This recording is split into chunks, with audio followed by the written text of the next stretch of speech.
as a boy left to freeze in a desolate wasteland, grow up to conquer half the known world. In the late 12th century, the Mongolian steppe was a frozen, unforgiving landscape. Dozens of nomadic tribes roamed these hills, locked in constant, bitter warfare over sparse resources. For a young boy named Temujin, this violence arrived early. When he was 9, a rival Tatar faction poisoned and killed his father, a minor chieftain. Without a strong leader, Temujin's own tribe immediately abandoned the family. They took the herds, the horses, and the support network that meant the difference between survival and starvation, leaving a mother and her children to die in the cold. Living as an outcast taught Temujin his earliest lesson. Aristocratic bloodlines offered no protection. If he was going to survive, he would have to rely entirely on himself. The family spent the following winters foraging for roots and catching small rodents to eat, insulating themselves against the lethal cold with the skins of dogs and mice. Desperation breeds ruthless math. When his older half-brother stole a fish he had caught, the young Temujin drew his bow and shot him dead, securing absolute control over the family's meager resources. His former tribe eventually took notice of his growing survival skills. Fearing what he might become, they hunted him down, locked his neck and arms into a heavy wooden collar, and kept him as a slave. He waited for a moment of distraction, slipped past his guards, and hid in a riverbed until nightfall to escape back into the wilderness. The crucible of his youth stripped away any illusion of traditional tribal loyalty. Temujin realized that security could only be achieved through raw power and absolute dominance. As he grew, Temujin began assembling his own following. Instead of relying on hereditary rulers, he recruited warriors based strictly on their physical capabilities and tactical skills. By 1206, he had unified the fractured tribes of the steppe through decades of combat and strategic advantages. An assembly of chiefs officially proclaimed him Genghis Khan, the universal ruler. To ensure he would never be betrayed by the aristocracy again, he intentionally dismantled the ancient clan structures that had abandoned him as a boy. He instituted a decimal system, stripping warriors of their tribal colors and reorganizing them into rigid mathematical units, from squads of 10 up to massive divisions of 10,000.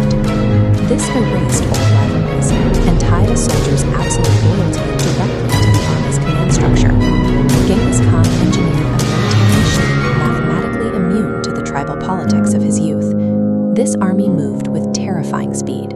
Every Mongol cavalryman managed a string of up to 5 or 6 their horses, allowing the horde to traverse up to 100 miles in a single day. On the battlefield, they mastered the feigned retreat. Mongol squads would pretend to panic and flee, drawing exhausted, disorganized enemies out of position and into devastating crossfires. But these mobile cavalry archers eventually hit a wall, the towering, heavily fortified cities of the settled Chinese Jin Empire. Looking at this Persian manuscript, we see Mongol horsemen actively assaulting a massive fortified city gate. To breach these walls, Genghis Khan captured Chinese engineers, forcing them to teach his men siege warfare, build catapults, and deploy early gunpowder. Genghis Khan transformed the Mongol military into an adaptive force, capturing and weaponizing the technology of every empire he defeated.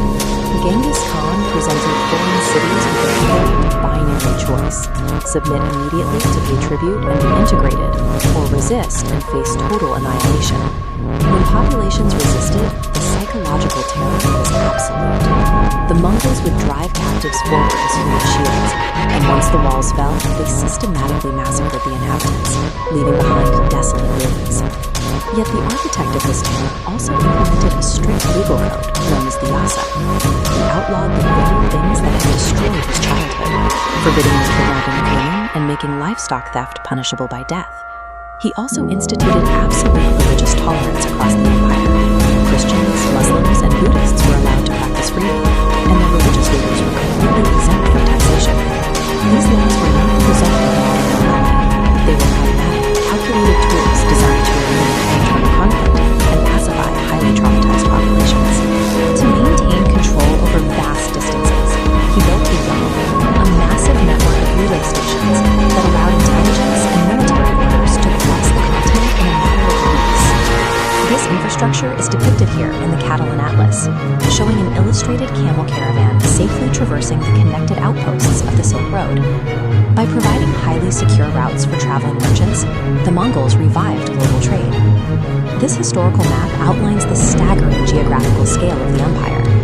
By the time Genghis Khan died in 1227, the color-coded boundaries of his territory stretched almost entirely across the Asian continent.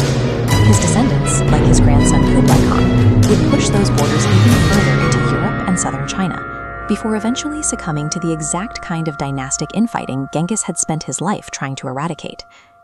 Genghis Khan remains history's ultimate paradox. His childhood traumas built the foundations of our interconnected world, leaving a genetic record that survives in 16 million men today.